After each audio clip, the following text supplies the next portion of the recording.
واحد من الفيديوهات المهمة اللي طلبت كتير مني جدا ان انا اعمل فيديو في صالون الحلاقة في كازاخستان.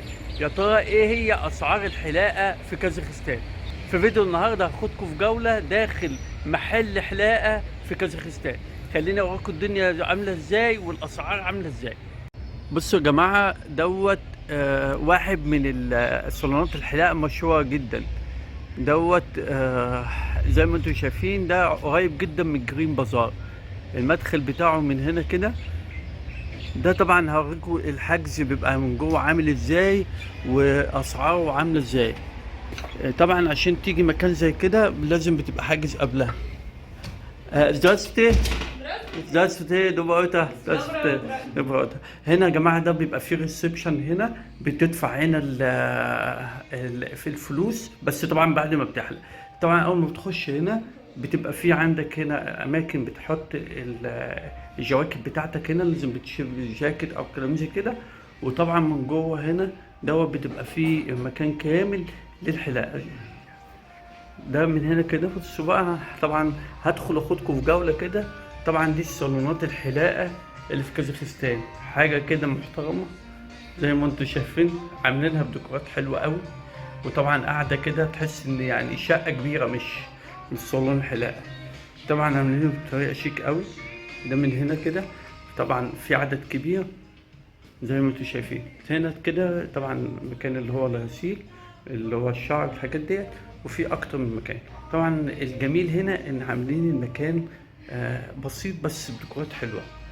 طبعا هوريكم الحلاقه بتبقى عامله ازاي من جوه وكل حاجه، لان طبعا هحلق النهارده وهنشوف الاسعار مع بعض. وازاي ان انتوا بتبقى هنا بالحجز، ما ينفعش تيجي على طول كده وتحلق. فخليني بقى نبتدي كده واخدكم في جوله، ويلا نبتدي الفيديو على بركه الله. ده يا جماعه معايا مستر نورجان. السلام عليكم. وعليكم السلام. So welcome.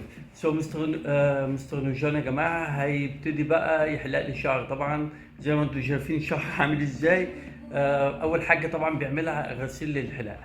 فخلينا بقى نبتدي الحلاقه. يا ويغنى. اوكي.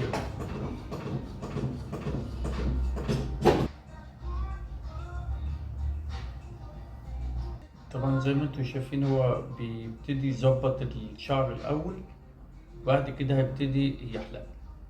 على فكرة يا جماعة الحلاق هنا بجد دوت من الحلاقين الكويسين جدا. وخلينا نشوف بقى الحلاقة بتاعته. هو الحلقت عنده مرة بس عجبني بصراحة. خلينا اوريكم بقى الدنيا تبقى عاملة ازاي.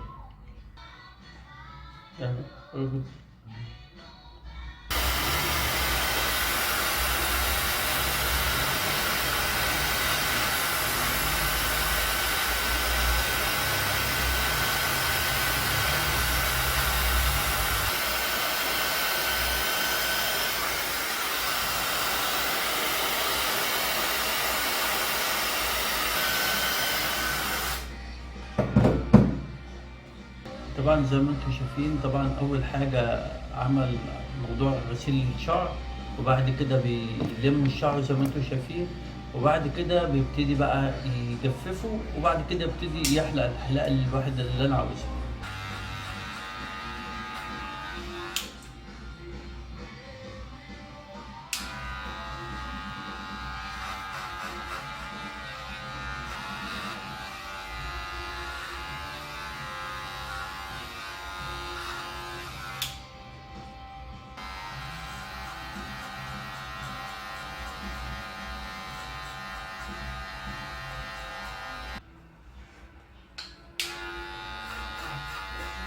طبعا هنا يا جماعة عشان تيجوا تحلقوا لازم تحجزوا قبلها. لازم تحجز عن طريق التليفون.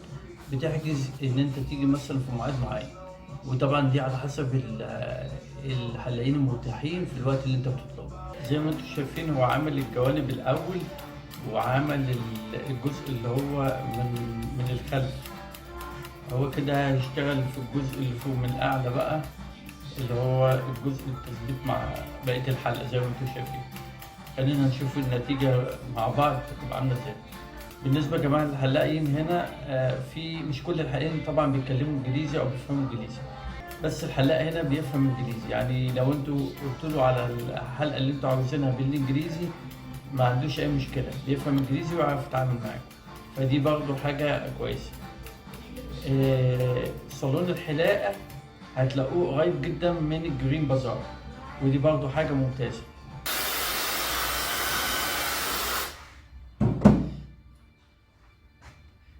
دي بقى الحلقة من فوق يا جماعة، زي ما انتم شايفين برضو حاجة حلوة ان بيساوي الشعر بسوا واحد، يعني مفيش حتة كبيرة وحتة صغيرة، دي حاجة حلوة بصراحة، مش أي حلاقين بيعملوها.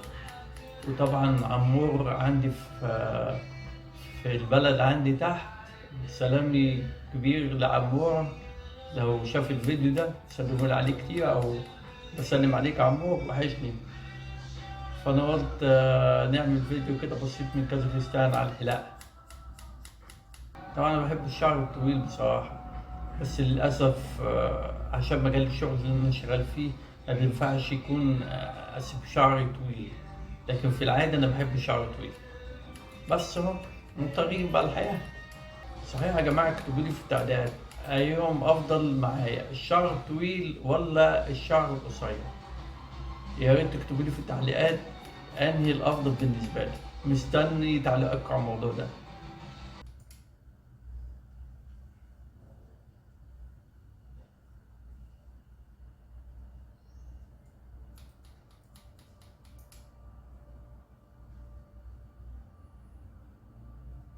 What is the more comfortable or the most what you like it? To cut for something long hair or small hair? I think small here. The small hair. Yeah. Oh, very good. يا جماعة أنا سألته على أي شيء بيفضله، إن يحلق لشخص شعره طويل ولا يحلق لشخص شعره قصير. فقال لي أفضل حاجة ليه إن هو يحلق لواحد شعره يكون مثلا مش طويل أوي، يعني يكون متوسط أو قصير، هو بيفضل كده.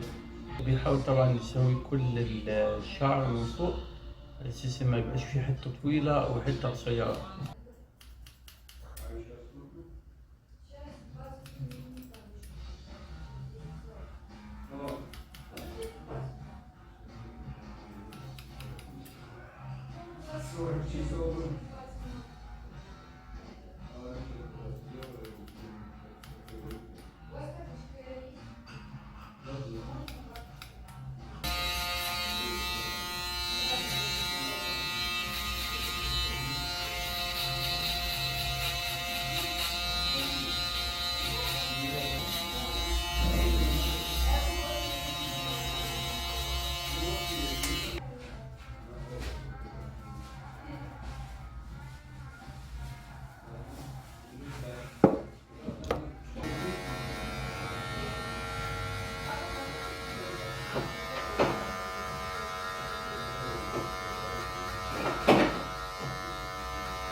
دلوقتي يا جماعة بعد ما خلصنا الحلاقة هروح تاني اغسل شعري، ويبقى كده خلاص خلصنا الحلاقة. شكرا. Thank you very much. I appreciate it. Thank you.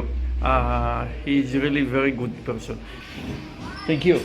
شكرا. Thank you. До свидания. Здравствуйте. Здравствуйте. Сколько стоит, пожалуйста? 6000 с вас. Спасибо. 6000 тенге. ده يا جماعة الحلاقة عاملة 6000 تنجي، يعني بمعدل حوالي 13 دولار. طبعا هنا بتدفعوا بعد ما بتخلصوا الحلقة. Спасибо большое. До свидания. Пожалуйста, до свидания. Bye bye. Bye. Thank you.